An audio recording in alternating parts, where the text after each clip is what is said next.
प्रदोष के दिन प्रदोष काल में लगाया गया दीप, प्रज्वलित करा गया दीप 5 स्थान पर फल देता है।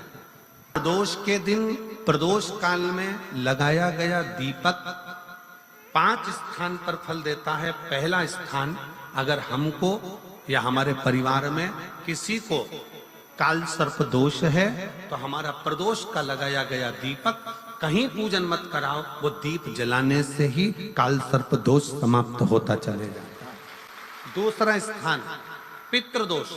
अगर किसी ने कह दिया कि तेरे घर में पितृदोष है, तेरे घर में, कई लोग बता देते हैं कि तुम्हारे घर में, कई माताएं पूछती हैं मेरे घर में बेटा नहीं, मेरे घर में 3 बेटी हो गई, 4 बेटी हो गई, 5 बेटी हो गई, बेटा नहीं है, बेटा नहीं है, तो किसी ने कह दिया पितृदोष है।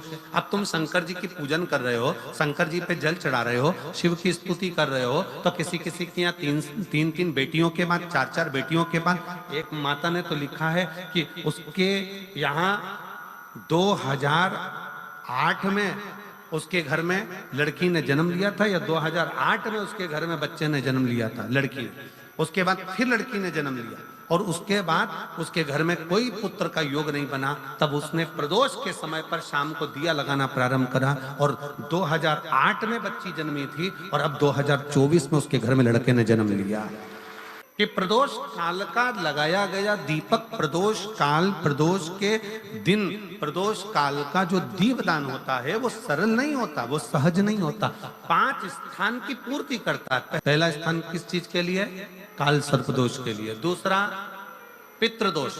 कैसा भी तुम्हें कोई पितृदोष बता दे, कितना भी तुमसे कोई कह दे कि तेरे घर में पितृ का दोष है, तेरे घर में ये दोष है, अगर आप प्रदोष के दिन, प्रदोष काल में, अर्थात सूर्य अस्त के समय के 2:45 तक का जो समय होता है, 2 घंटे के समय का, उसके अंतर्गत अगर आप प्रदोष काल के समय में भगवान शंकर को दीप लगाने के लिए अगर पहुंचे हो तो वो आपको फल देगा ही, पितृदोष का निवारण होगा ही। चाहे तुम कुछ करो चाहे मत करो, वो पितृ की शांति करा दे। दूसरे नंबर पर है पितृदोष। तीसरे नंबर पर है वास्तु दोष। हमारे घर का, अब एक बहुत सावधानी से श्रवण करने वाला विषय है, वंश की वृद्धि नहीं है। 30 वर्ष शादी के हो गए, 40 वर्ष शादी के हो गए और औलाद है ही नहीं। डॉक्टर ने भी हाथ ऊंचे कर दिए, टेस्ट पे भी करवाया, IVF करवाया, सब कुछ तुमने करवा लिया, तो भी औलाद नहीं है। तब आखिरी में एक काम चालू करो, प्रदोष का दिन दोनों पति पत्नी व्रत चालू कर दो प्रदोष का, और प्रदोष काल में शाम के समय जाकर एक ही दिए में 2 लंबी बाती जानते हो ना, रुई की लंबी कपास की बाती 2, और दोनों बाती एक ही दिए में रखकर पति पत्नी दोनों उसको प्रज्वलित करना प्रारंभ करें। बाबा संतान देकर ही रहेगा, औलाद आएगी ही। दीप की जो बाती में अंतर आ जाता है, एक गोल बाती में और लंबी बाती में अंतर आता है, बहुत अंतर आता है। पितरों के लिए गोल बाती का प्रयोग बहुत कम होता है महाराज। देवी जी के लिए, माता रानी के लिए, जगत जननी के लिए गोल बाती का प्रयोग बहुत कम होता है महाराज, ध्यान रखिएगा। एक पितृ के लिए, एक जगत जननी जगदम्बा दुर्गा भवानी के लिए गोल बाती का प्रयोग कम होता है, लंबी बाती का प्रयोग ज्यादा होता है। क्यों? क्योंकि हमारे घर के कुल देवी और हमारे घर के पितर हमारे वंश की वृद्धि करें, इसलिए लंबी बाती रखी जाती है, जिससे हमारा वंश बहुत लंबा चले, बहुत उन्नति की ओर बढ़े, इसलिए लंबी बाती का प्रयोग किया। शिव महापुराण की कथा कहती है 5 जगह पर हमारा जलाया गया एक दीप जो प्रदोष के दिन प्रदोष काल में लगाया जाता है, 5 जगह पर भारी पड़ता है। पहले नंबर पर जम के बोलते जाओ, काल सर्प दोष। दूसरे नंबर पर पितृदोष। तीसरे नंबर पर घर का वास्तु दोष। हमारे घर में कितना भी वास्तु दोष है, कोई ने कह दिया यहाँ बाथरूम नहीं बनना थी, यहाँ पर शौचालय नहीं बनना था, यहाँ सीढ़ी नहीं बनना थी, वो सीढ़ी वहां बनना थी, ये सीढ़ी वहां बनना थी। तुम पूरा घर तोड़वा के देख लो, उसके बाद में जैसा वास्तु वाले हैं वैसा करा कर देख लो, उसके बाद भी तुमको शांति नहीं मिले तो समझ लेना कि तुम्हारे घर में अब वास्तु दोष तो तुमने दिखाकर समाप्त कर लिया, फिर भी वो समाप्त नहीं हो रहा तो प्रदोष काल का लगाया गया प्रदोष के समय का दिया आखिरी में वास्तु दोष को भी समाप्त कर देता है और उसमें भी फल प्रदान करता है। काल सर्प दोष, पितृदोष, वास्तु दोष। चौथे नंबर पर 1 रुपया कमाया, 1.25 रुपए खर्च हुआ, पैसा आया गया। ये चौथे नंबर का व्यापार में थोड़े दिन दुकान अच्छी चली, थोड़े दिन बैठ गए, थोड़े दिन काम चला, थोड़े दिन बैठ गए, गाड़ी चली थोड़े दिन फिर बैठ गए, अर्थात हमारी फैक्ट्री थोड़े दिन चली फिर बैठ गए। कहीं ना कहीं तकलीफ, थोड़े दिन खाते थोड़े दिन रोते वाला चल रहा है। तो प्रदोष काल का, प्रदोष के समय का दिया इस दुख को समाप्त कर कर रेगुलर एक जैसी सांझी, एक जैसी लक्ष्मी की वृद्धि करते चले जाए। प्रदोष काल का। और 5वें नंबर का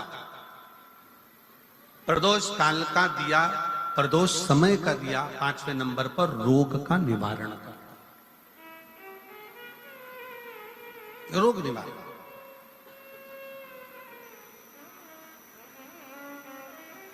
ये 5 स्थान जो बताए गए हैं प्रदोष काल के दिन, प्रदोष के दिन दीप प्रज्वलन के। प्रदोष व्रत का इतना महत्व है महाराज। ये प्रदोष व्रत होता क्या है? प्रदोष व्रत का महत्व क्या है? शिव महापुराण की कथा कहती है शंकर भगवान का प्रदोष का व्रत, अर्थात चंद्रदेव को जो क्षय रोग हो गया, बीमार पड़ गए, शरीर गलकर नीचे गिरने लगा, तब देव ऋषि नारद ने भगवान चंद्र को शंकर भगवान के पूजन का विधान बताया। और पूजन करते करते त्रयोदशी तिथि आ गई, जिस त्रयोदशी के दिन चंद्रदेव ने सुबह से शाम तक कुछ नहीं खाया। शाम के समय सूर्य अस्त के पहले चंद्रदेव ने स्नान किया, श्वेत वस्त्र धारण करे, और श्वेत वस्त्र धारण कर कर चंद्रदेव शंकर के शिवलिंग की पूजन करने बैठ गए। शंकर भगवान के शिवलिंग की पूजन जब चंद्रदेव ने करी, हाथ में अक्षत लेकर चंद्रदेव ने शंकर को समर्पित करे, ओम उमापति नमः कहकर जब चंद्रदेव ने शिव को समर्पित करे, भगवान शंकर त्रयोदशी के दिन प्रदोष समय में, प्रदोष काल में प्रकट हो गए। और प्रकट होकर बोले, ऐ चंद्र, तुमने आज मेरा अनुरोधन किया है, आज मेरा स्मरण किया है, जाओ आज त्रयोदशी के दिन प्रदोष काल में मैं तुम्हारे शरीर को स्वस्थ करता हूं। तब से ये प्रदोष व्रत प्रारंभ हुआ है महाराज। किसने करा है प्रदोष व्रत? भगवान विष्णु ने करा था। जब घोड़े का मुंह लगा, हयग्रीव अवतार, लक्ष्मी जी हंस दी थी तो घोड़े का मुंह भगवान विष्णु का लगा, तब भगवान विष्णु ने प्रदोष व्रत करा था। भगवान विष्णु प्रदोष व्रत 11, 26 अवश्य करना चाहिए। या तो 11 करो या 26 करो, करना चाहिए। प्रदोष कोई साधारण सा व्रत नहीं है, प्रदोष कोई निम्नता व्रत नहीं है, सहजता का। एक एक प्रदोष का महत्व शास्त्र वर्णन करता, शिव महापुराण कहती है एक एक प्रदोष का महत्व, एक एक प्रदोष। सोमवार की अगर प्रदोष पड़ती है, बहुत ध्यान से सुनना महाराज, सोमवार की प्रदोष पड़ती है तो शंकर भगवान कैलाश पर निवास करते हैं। मंगलवार की प्रदोष पड़ती है तो शिव काशी में निवास करते हैं। बुधवार की प्रदोष पड़ती है तो शिव रजत भवन में निवास करते हैं। गुरुवार की प्रदोष पड़ती है तो शिव गंगा के स्थल पर निवास करते हैं। शुक्रवार की अगर प्रदोष पड़ती है तो शिव नीलकंठ पर विराजमान होते हैं। शनिवार की अगर प्रदोष पड़ती है तो शिव शमी के वृक्ष के नीचे रहते हैं। और रविवार की जब प्रदोष पड़ती है तो शिव बेलपत्र के पेड़ के नीचे निवास करते हैं। महाराज, ये एकादशी शंकर से कह रही है कि आपका स्थान ये नहीं कि आप कैलाश पर मिले, उस वार को, उस तिथि के दिन, उस अनुकूल।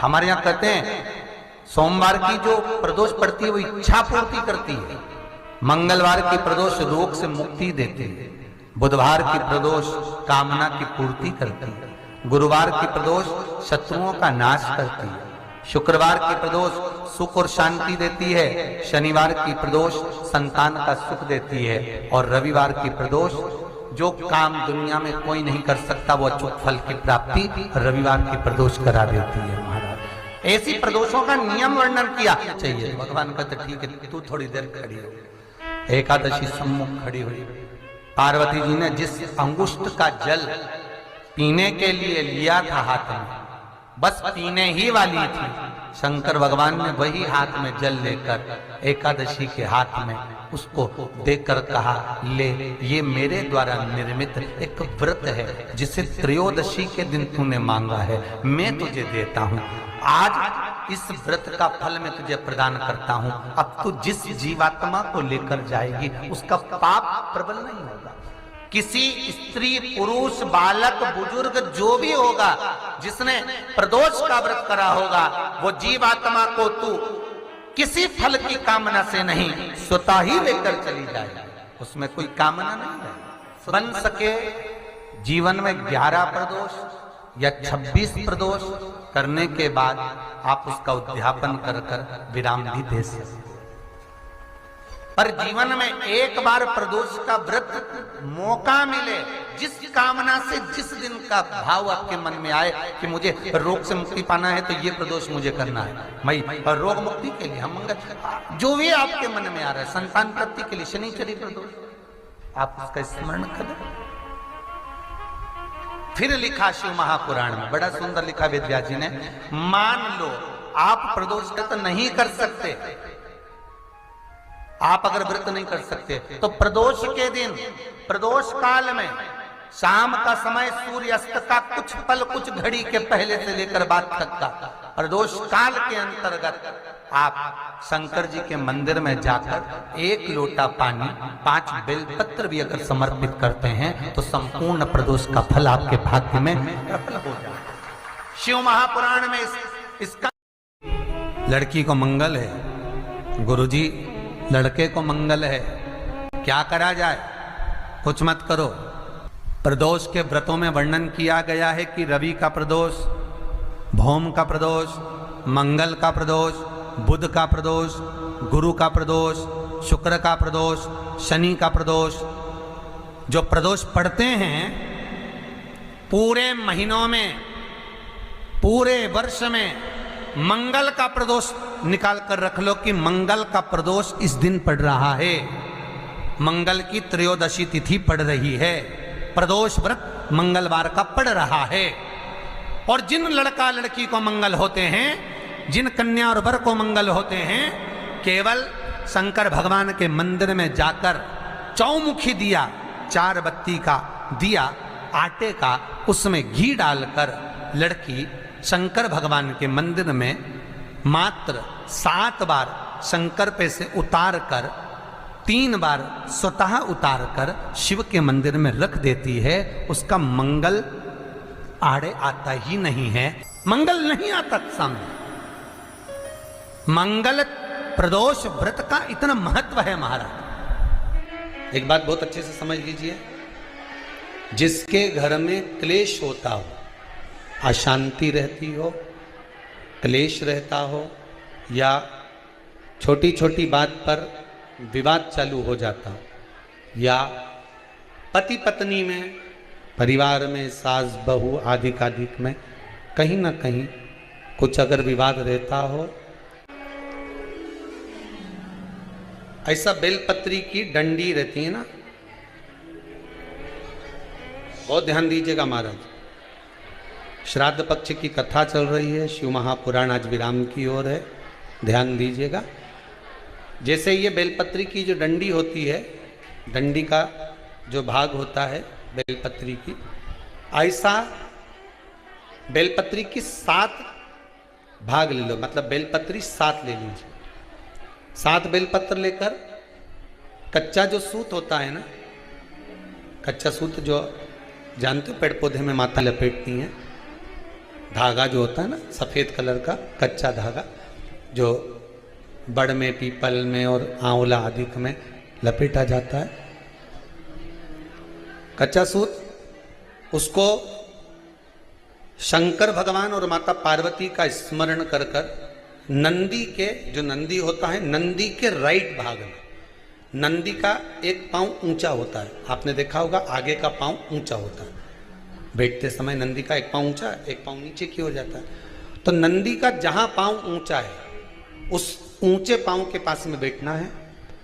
कच्चे सूत पर उस बेलपत्री के जो 7 गुच्छ हैं, 7 जो बेलपत्री के भाग हैं, 7 बेलपत्री हैं, उसको अपना नाम गोत्र स्मरण कर कर उस कच्चे सूत को लपेटना है।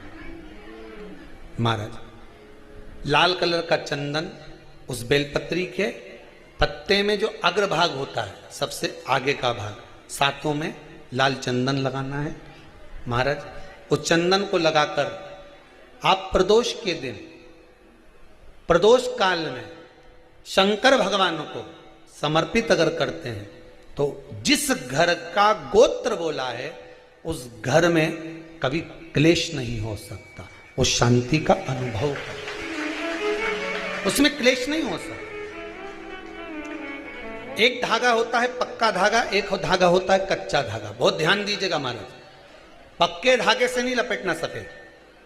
कच्चा जो धागा पीपल में, बड़ में या आंवला आदि में जो हम लोग लपेटते हैं पूजन करते समय, वो कच्चा धागा। और एक बात और आपको कहने, ध्यान दीजिएगा,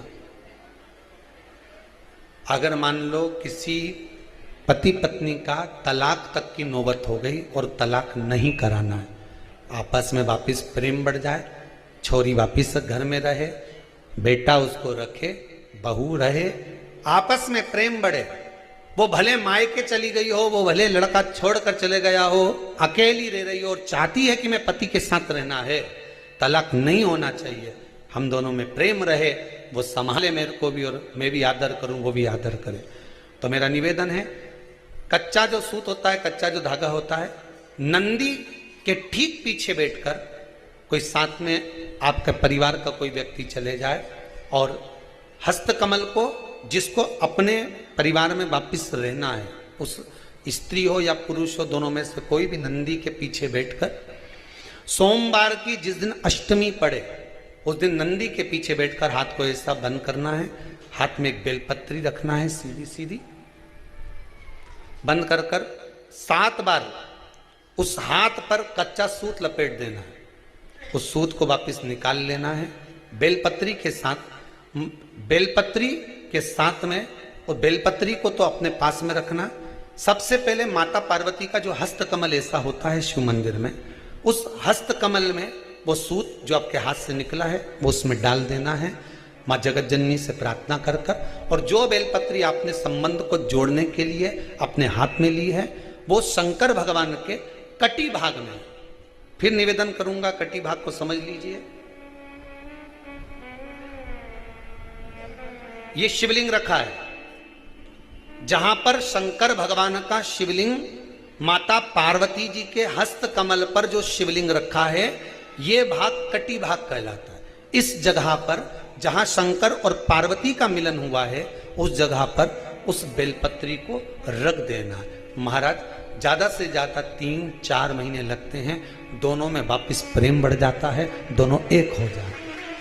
तलाक तक बात चल भी रही हो तो वो तलाक समाप्त हो जाता है, प्रेम, करुणा, आसक्ति, स्नेह बढ़ जाता है। संबंध टूटने की कतार पर एक बार माता पार्वती को समर्पित तो करो अपना संबंध कि मां अब तुझे नहीं भाना। माना मैंने अपशब्द कह दिया होगा, माना मेरी गलती होगी, थोड़ी गलती उनकी भी होगी, पर दोनों की गलती है मां, अब इस संबंध को तुझे निभाना। जब कच्चा सूत माता के हाथ में रखो तब माता को विनती करना, इस संबंध की डोरी अब तेरे को दे दी। दीन बंधु दीनानाथ मेरी डोरी तेरे, अब ये डोरी मैंने तुमको दे दी है, अब ये संबंध आपको निभाना है, अब ये संबंध मेरा। एक प्रयोग जरूर कर कर देखना, जिस दिन घर में क्लेश हो रहा हो, भाइयों में आपस में झगड़ा हो रहा हो, देवरानी जेठानी में झगड़ा हो रहा हो, सास बहू में झगड़ा हो रहा हो और शांति हो ही नहीं रही, बहुत प्रयास कर लिया तुमने कि शांति नहीं हो रही, तो प्रयास करो, प्रदोष के दिन एक बेलपत्र लीजिए,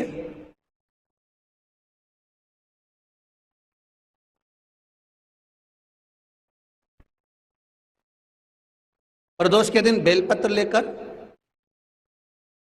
अपना जो परिंडा होता है, परिंडा जानते हो, मटका, हंडा, जहां पानी भरते हो, पितरों का स्थान, उस परिंडे को बेलपत्र छुआकर उस बेलपत्र को शंकर भगवान के ऊपर जो जलाधारी होती है, उस जलाधारी में इस डंडी को अपने घर का नाम गोत्र बोलकर उसको डाल दिया जाता है।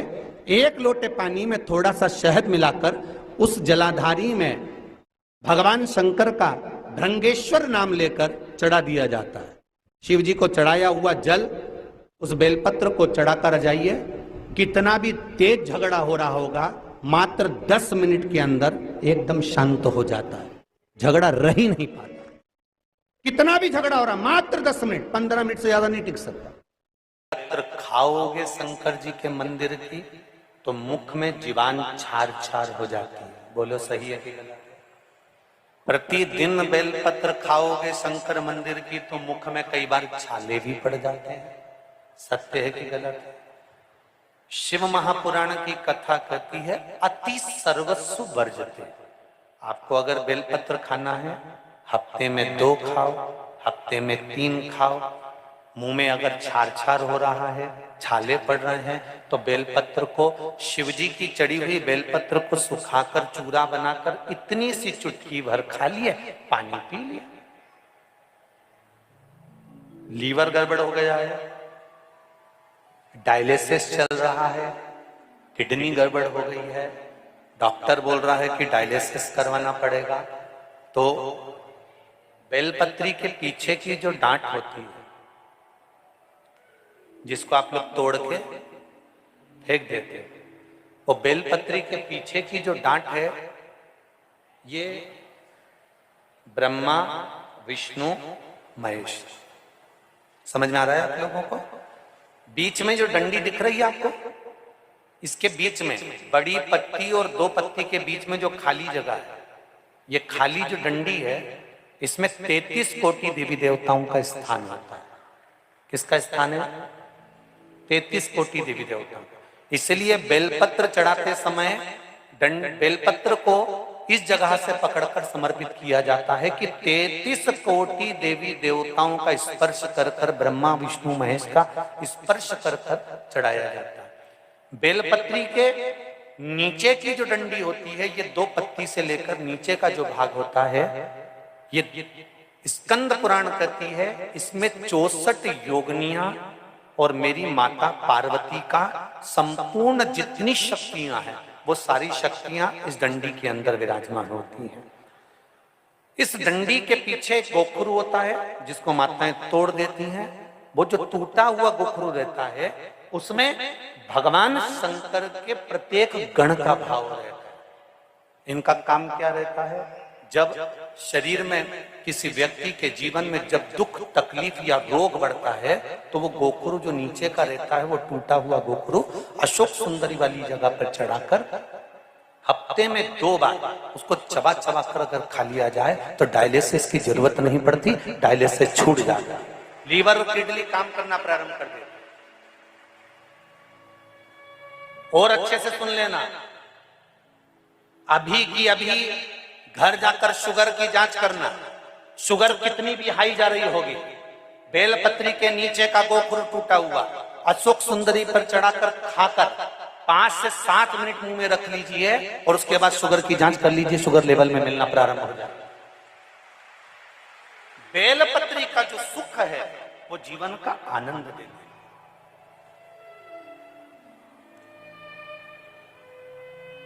साधारण नहीं है बेलपत्र।